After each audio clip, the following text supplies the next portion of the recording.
الحمد لله رب العالمين والصلاة والسلام على سيد الأنبياء والمرسلين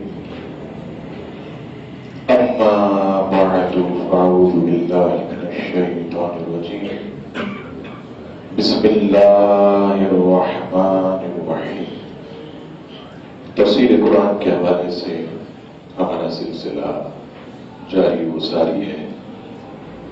اس سلسلے کو مزید آگے بڑھاتے ہیں۔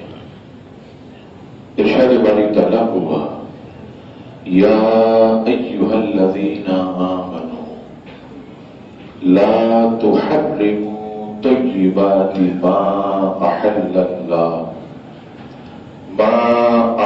اللہ لکم ولا تعتدوا ان اللہ لا يحب المعتدین وَكُلُوا مِمَّا رَزَقَكُمُ اللَّهُ حَلَالًا طَيِّبًا وَاتَّقُوا اللَّهَ الَّذِي أَنْتُمْ بِهِ مُؤْمِنُونَ۔ ترجمہ: اے ایمان والوں، ان پاکیزہ چیزوں کو حرام قرار نہ دو جنہیں اللہ نے تمہارے لیے حلال فرمایا ہے، اور حد سے نہ بڑھو، بے شک اللہ حد سے بڑھنے والوں کو ناپسند فرماتا ہے۔ اور جو کچھ تمہیں اللہ نے حلال پاکیزہ رزق دیا ہے اس میں سے کھاؤ اور اس اللہ سے ڈرو جس پر تم ایمان رکھنے والے ہو۔ عزیزان گرامی، اللہ تبارک و تعالیٰ کا ارشاد لا تحرموا طیبات، پاکیزہ چیزوں کو حرام نہ ٹھہراؤ۔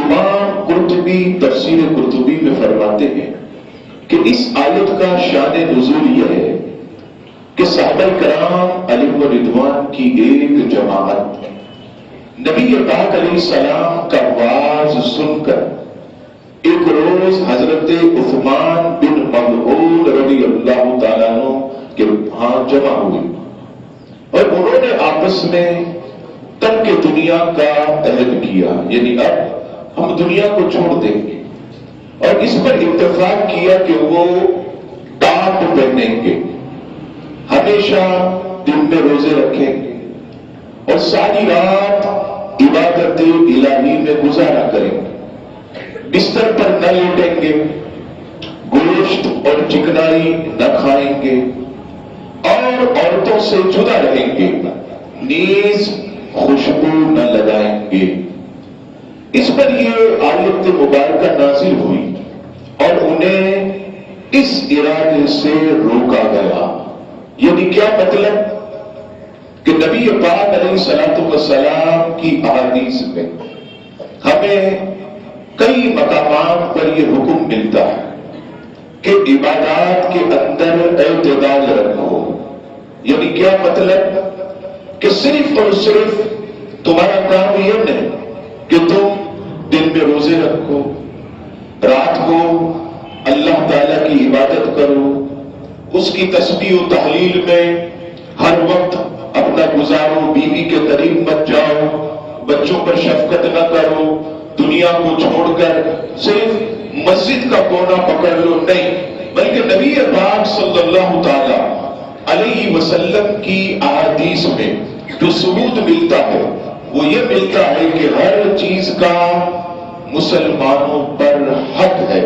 اور مسلم شریف کی حدیث پاک میں آپ کی خدمت میں پیش کرتا ہوں۔ حضرت عائشہ صدیقہ رضی اللہ تعالیٰ عنہ فرماتی ہے کہ نبی پاک علیہ السلام ان کے پاس تشریف فرما تھے، اس وقت حضرت حولہ بن طویل رضی اللہ تعالیٰ عنہا ان کے پاس سے گزری۔ حضرت عائشہ صدیقہ رضی اللہ تعالیٰ عنہا نے نبی پاک علیہ السلام سے عرض کی یا رسول اللہ صلی اللہ علیہ وسلم، یہ حولہ بنت طویل رضی اللہ تعالیٰ عنہا ہے، لوگ کہتے ہیں کہ یہ رات بھر نہیں سوتی۔ نبی پاک علیہ السلام نے جب یہ سنا تو آپ علیہ السلام نے ارشاد فرمایا کہ رات بھر نہیں سوتی، فرمایا اتنا عمل کیا کرو جتنا آسانی سے کر سکو. بخدا اللہ نہیں اکتاتا لیکن تم اکتا جاؤ گے. یعنی کیا مطلب کہ ساری رات عبادت کرتے رہو لیکن تمہارے جسم میں جو تکلیف ہوتی ہے, تمہیں جو مشقت اٹھانی پڑتی ہے, فرمایا اپنے جسم کو اتنی تکلیف مت دو, اتنا عمل کیا کرو کہ جو تم آسانی سے کر سکو. اور اسی پر دوسری حدیث پاک مسلم شریف حدیث نمبر 219 حضرت انس رضی اللہ تعالیٰ عنہ فرماتے ہیں کہ نبی پاک علیہ السلام مسجد نبوی شریف میں تشریف لائے. اس وقت مسجد کے 2 ستونوں کے درمیان رسی تانی ہوئی تھی. نبی پاک علیہ السلام نے فرمایا یہ کیا ہے؟ صحابہ کرام علیہ رضوان نے عرض کی یا رسول اللہ صلی اللہ علیہ وسلم یہ حضرت زینب رضی اللہ تعالیٰ عنہ کی رسی ہے. وہ نماز پڑھتی ہیں اور جب ان پر تھکن یا سستی طاری ہوتی ہے وہ اس رسی کو پکڑ لیتی.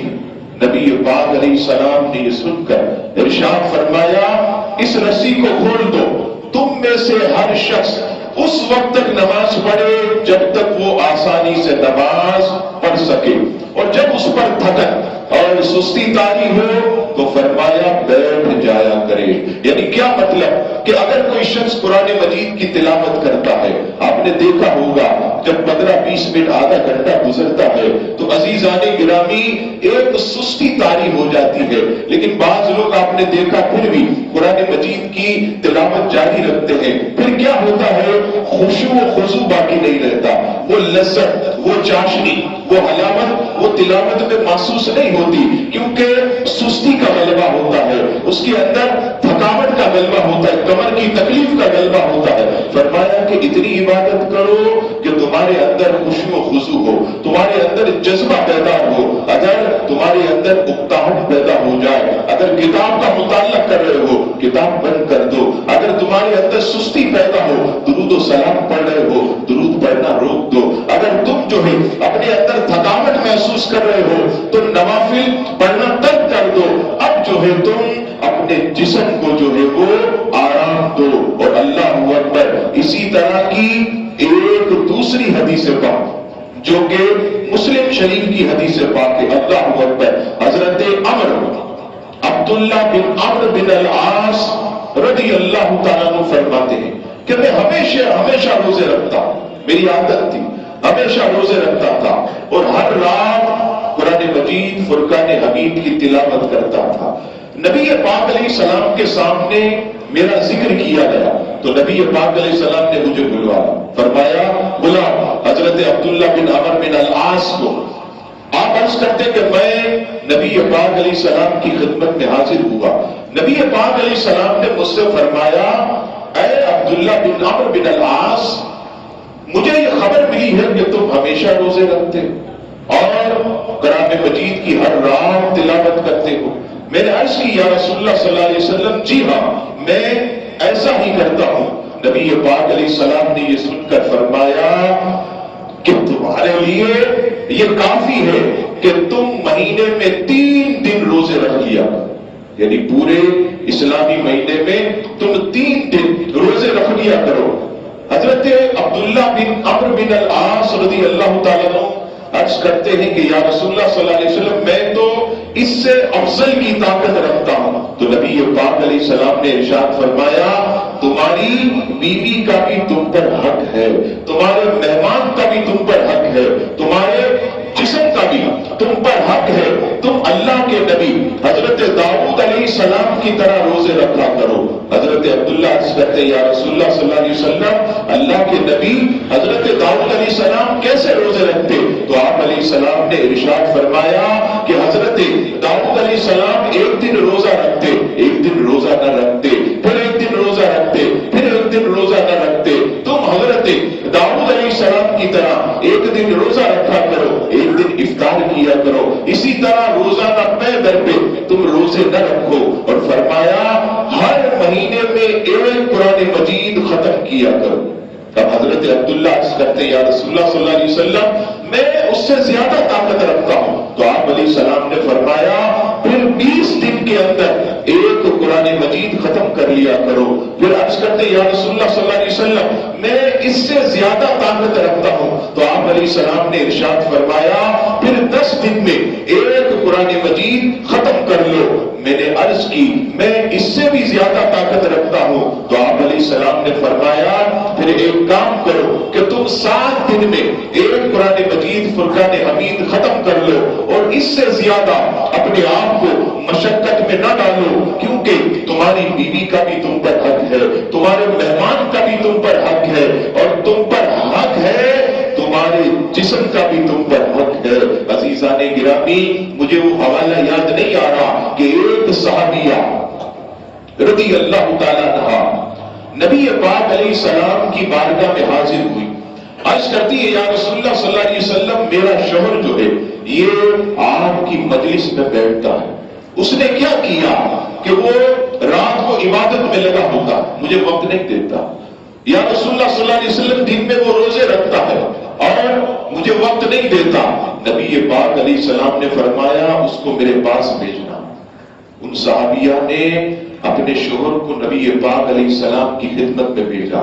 جب وہ آئے تو نبی پاک علیہ السلام نے انہیں بٹھا کر سمجھایا اور سب سے پہلا جملہ جو حضور علیہ السلام نے فرمایا اس پر گفتگو تمام کر دی. اللہ اکبر. نبی پاک علیہ السلام فرماتے ہیں کہ میں نے سنا ہے کہ تم دن میں روزے رکھتے ہو، رات بھر عبادت کرتے ہو، بیوی کے پاس نہیں جاتے اور آرام نہیں کرتے. نبی پاک علیہ السلام نے فرمایا دیکھو میں اللہ کا رسول ہوں، میں اللہ کا رسول ہوں، لیکن میں اپنی بیوی کے قریب بھی جاتا ہوں. میں جو ہے اپنے بچوں کے ساتھ کھیلتا بھی ہوں، میں جو ہے اپنے بدن کو آرام بھی دیتا ہوں، اس لیے کہ اس کا بھی مجھ پر حق ہے. میں اپنی آنکھوں کو بھی آرام دیتا ہوں، تھوڑی دیر سو بھی لیتا ہوں، کیونکہ ان آنکھوں کا بھی مجھ پر حق ہے. نبی پاک علیہ السلام نے انہیں ایسا سمجھایا کہ عزیزان گرامی پورا اسوہ حسنہ نبی پاک علیہ السلام نے اس حدیث پاک میں بیان کر دیا. اور آپ نے دیکھا ہوگا کہ نبی پاک صلی اللہ تعالی علیہ وسلم کی عادت مبارکہ کہ آپ علیہ السلام بچوں کے ساتھ بھی کھیلا کرتے تھے، حسنین کریمین کے ساتھ کھیلا بھی کرتے تھے، انہیں اپنے کاندھوں پر بٹھایا کرتے تھے، انہیں اپنی گود میں بٹھایا کرتے تھے. اسی طرح حضرت عائشہ صدیقہ کے ساتھ جو ہے پیار محبت والی گفتگو بھی فرماتے تھے. اور ایک حدیث پاک نے فرمایا کہ آپ علیہ السلام ایک مرتبہ حضرت عائشہ صدیقہ سے فرمانے لگے اے عائشہ چلو دوڑ لگاتے. حضرت عائشہ صدیقہ فرماتی ہے میرے ساتھ نبی پاک علیہ السلام نے دوڑ لگائی. آپ علیہ السلام جو ہے وہ آگے نکل گئے، میں پیچھے رہ گئی. لیکن یہاں ایک بات یاد رکھیے گا، یہ وہ دوڑ نہیں ہے کہ جو مجمع کے سامنے تھی. شرح حدیث بیان کرتے ہیں کہ حضور علیہ السلام ایک قافلے میں تھے اور ایک میدان میں پہنچے جہاں قافلہ بہت آگے چلا گیا. اب کوئی بھی انسان دیکھنے والا نہیں ہے، وہ قافلہ آگے چلا گیا، اب کوئی دیکھنے والا نہیں. اب نبی پاک علیہ السلام نے فرمایا اے عائشہ چلو دوڑ لگاتے ہیں. یعنی اس کا مقصد کوئی یہ نہ لے کہ وہ حضور علیہ السلام نے دوڑ لگائی چنانچہ ساری عورتیں اپنے مردوں کے ساتھ دوڑ لگائے. اور آپ نے دیکھا ہوگا کہ اس دوڑ میں دوڑ کیسی لگائی جاتی ہے کہ ساری دنیا کے کیمرے اس طرف ہوتے ہیں، معاذ اللہ ثم معاذ اللہ، اور عورتیں کیسے کپڑے پہن کر دوڑ لگاتی ہے. لیکن نبی پاک علیہ السلام نے کیسا حق ادا کیا اپنی بیوی کا کہ سارا قافلہ آگے چلا گیا، اب کوئی انسان دیکھنے والا نہیں. اس وقت آپ علیہ السلام نے فرمایا عائشہ چلو ہم دوڑ لگاتے ہیں. تو اس سے پتا چلا کہ لوگوں کے مجمع کے سامنے اپنی بیوی کے ساتھ دوڑ لگانا، بے پردہ اس کو تفریح گاہوں میں گھمانا، جگہ جگہ جو ہے عزیزان گرامی اس کے جسم کی نمائش کرنا، یہ نبی پاک علیہ السلام کا اسوہ نہیں ہے. آپ علیہ الصلوۃ والسلام نے جو ہمیں تعلیمات عطا فرمائی ان تعلیمات میں سے یہ ہے کہ جہاں ہم عبادت کے لیے پنجگانہ نماز باجماعت کے لیے وقت دیتے ہیں وہاں اپنی بیوی کے ساتھ بیٹھ کر اسے بھی کچھ وقت دیا کریں، اپنے بچوں کے ساتھ ہم کھیلا بھی کریں. نبی پاک علیہ الصلوۃ والسلام کے ایک صحابی حضرت امیر معاویہ رضی اللہ تعالیٰ اپنے بیٹے کو اپنے کاندھے پر سوار کر کے اس طرح جو ہے زمین پر چل رہے تھے. اب ایک صحابی وہاں سے گزرے اور دیکھ کر کہنے لگے اے امیر معاویہ یہ بچوں کے ساتھ بچوں جیسی حرکتیں کرتے ہو، تمہیں کیا ہو گیا؟ اللہ اکبر۔ حضرت امیر معاویہ رضی اللہ تعالیٰ عنہ فرماتے ہیں کہ میں نے نبی پاک صاحب اللہ صلی اللہ تعالیٰ علیہ وسلم کو یہ فرماتے سنا کہ جب بچوں کے ساتھ کھیلو تو بچے بن جایا کرو، جب بچوں کے ساتھ کھیلو تو بچے بن جایا کرو۔ اس لیے میں نے اپنے بیٹے کو اپنے کاندھے پر بٹھا کر میں اس کے ساتھ بچوں کی طرح کھیلتا ہوں۔ عزیزان گرامی، یہ نبی پاک علیہ السلام کا اسوہ ہے کہ ہم اپنے گھر کے کام کاج بھی کریں، اپنی بیوی کو وقت بھی دیں، اپنے بچوں کے ساتھ کھیلیں بھی، ان کے ساتھ اچھی اچھی باتیں بھی کریں، ان کی اچھی تربیت بھی کریں۔ نماز کا وقت ہو جائے تو نماز بجماعت بھی پڑھے۔ یہ عبادت کے اندر اعتدال ہے۔ کیوں ایسا نہ ہو عزیزان گرامی کہ ہم مسجد کا کونا پکڑ لیں، دنیا ہم پر انگلی اٹھائے کہ دیکھو بھائی یہ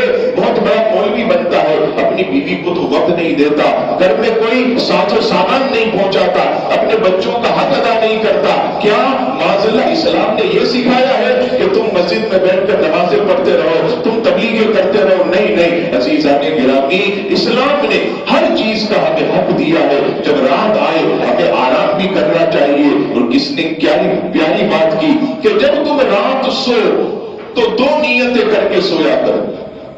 پہلی نیت کہ اس لیے سو رہا ہوں کہ جسم کو آرام ملے گا، جسم کو طاقت ملے گی کو اللہ کی صبح خوب عبادت کرو، پہلی نیت۔ دوسری نیت یہ کر کے سویا کرو کہ مجھے فجر میں اٹھنا ہے۔ اپنا تولیہ نکال کے رکھ دیا، فجر کی نماز کے کپڑے نکال کے رکھ دیے، مسواک شریف نکال کے رکھ دی کہ میں فجر میں اٹھوں گا، اس تولیے سے وضو پہنچوں گا، یہ مسواک شریف میں کروں گا۔ اللہ اکبر۔ اب کیا ہوا؟ بندہ رات 12 بجے سو گیا نماز کی نیت کر کے مجھے فجر میں اٹھنا ہے۔ اب عزیزان گرامی ساری رات وہ سوتا رہا، لیکن دماغ میں یہی ہے کہ میں نے فجر کی نماز پڑھنی ہے۔ اب فجر کی آزان ہوئی، وہ اٹھ گیا۔ فرمایا کہ جتنی دیر وہ سویا ہے وہ سارا سونا اللہ اس کا عبادت میں شمار کرے گا۔ کیوں؟ کہ اس کی نیت یہ تھی کہ میں نماز کے انتظار میں سو رہا ہوں۔ اسی طرح ہمارے علماء فرماتے ہیں کہ فجر کی جس نے نماز پڑھ لی اب وہ اپنے ذہن میں یہ رکھے کہ مجھے ظہر کا وقت آئے گا تو ظہر پڑھنی ہے، ظہر پڑھنی ہے، جماعت کے ساتھ پڑھنی ہے، مسجد میں جا کر پڑھنی ہے۔ تو فرمایا فجر سے ظہر تک کا جتنا وقت ہے اللہ تعالیٰ سب کا سب انتظار نماز کی برکت سے اس کا عبادت میں شامل کر لے گا۔ پھر ظہر کی نماز پڑھنے کے بعد ذہن میں یہ بات تازہ رکھے کہ مجھے مغرب بھی پڑھنی ہے اور عصر بھی پڑھنی ہے، تو یہ جتنا وقت نمازوں کے درمیان ہوگا وہ سب اللہ تبارک و تعالیٰ کی عبادت میں لکھا جائے گا۔ تو کوشش کرے کہ ہم صرف اور صرف جو ہے اپنا وقت عبادت میں نہ لگائیں، بلکہ اپنے گھر والوں کو بھی وقت دے، اپنے بچوں کو بھی وقت دے، اپنے والدین کی بھی خدمت کرے۔ اور یہ بھی یاد رکھیے گا یہ وہ صبح جا کر رات گھر آ کر آدمی سارا دن محنت مزدوری کرتا، نوکری کرتا ہے، اپنا کاروبار کرتا، حلال طیب رزق کماتا ہے، یہ بھی یاد رکھیے گا یہ بھی بہت بڑی عبادت، بہت بڑی عبادت ہے۔ حضرت موسیٰ علیہ السلام ایک مقام سے گزرے، حضرت موسیٰ علیہ السلام نے ایک شخص کو دیکھا، وہ روزہ رکھتے ہوئے اللہ کی عبادت میں مصروف۔ حضرت موسیٰ علیہ السلام جب بھی گزرتے دن میں کبھی قیام میں کھڑا ہوتا، کبھی سجدے میں ہوتا۔ ایک مرتبہ حضرت موسیٰ علیہ السلام اس کے پاس گئے اور پوچھا بندہ خدا تو رات دن اللہ کی عبادت کرتا ہے تو تجھے کما کے کون دیتا؟ وہ عرض کرتا ہے یا نبی اللہ ایک میرا بھائی ہے، وہ صبح سویرے کام پر چلا جاتا ہے، رات آتا ہے، وہ میرے کھانے پینے کا بندوبست کرتا ہے۔ یہ سن کر حضرت موسیٰ علیہ السلام فرمانے لگے تیرا وہ بھائی جو صبح جاتا ہے رات آتا ہے حلال طیب روزی کماتا ہے وہ تجھ سے بڑا عبادت گزار ہے، وہ تجھ سے بڑا عبادت گزار ہے۔ دیکھیے اسلام کا مزاج کتنا پیارا ہے۔ حالانکہ سارا دن جو ہے آدمی جو ہے وہ کاروبار میں لگا ہوتا ہے، لوگوں کو ڈیل کرنے میں لگا ہوتا ہے، گاہکوں کو جواب دیتا ہے، ملازمت ہے تو اپنے سیب کے احکامات کو مانتا ہے، لیکن یہاں یہ بھی ایک بات یاد رکھیے گا، ایسی صورت میں جماعت نہیں جانی چاہیے، ایسی صورت میں نماز نہیں جانی چاہیے، ورنہ یہ عبادت میں شامل نہیں ہوگا۔ جماعت کا وقت آ گیا، دکان چھوڑ دی، ملازمت چھوڑ دی، مسجد میں آئے، جماعت کے ساتھ نماز پڑھی، عصر کا وقت ہوا، جماعت کے ساتھ اس نے نماز پڑھی، مغرب کا وقت ہوا، جماعت کے ساتھ نماز پڑھی، اب وہ پورا دن جو حلال طیب روزی کماتا ہے، اللہ تبارک و تعالی اس کا پورا دن جو ہے وہ عبادت میں شامل کر لیتا ہے۔ تو عزیزان گرامی، یہ اسلام کا مزاج ہے۔ اور آخر میں اس آیت میں فرمایا کہ دیکھو، جو کچھ تمہیں اللہ نے حلال اور پاکیزہ رزق دیا ہے اس میں سے کھاؤ اور اپنی طرف سے اسے حرام قرار مت دو۔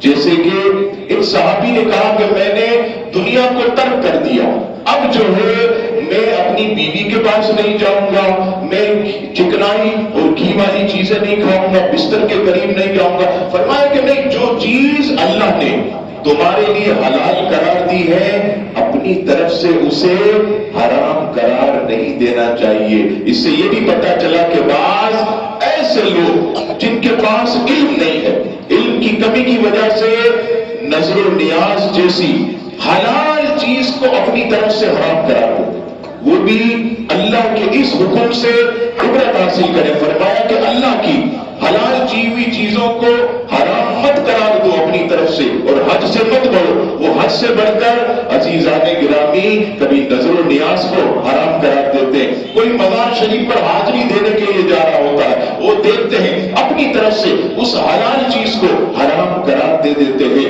عزیزان گرامی، ان سب چیزوں سے آدمی کو بچنا چاہیے جب تک کسی کے بارے میں یہ دلیل قطعی موجود نہ ہو کہ یہ چیز حرام ہے۔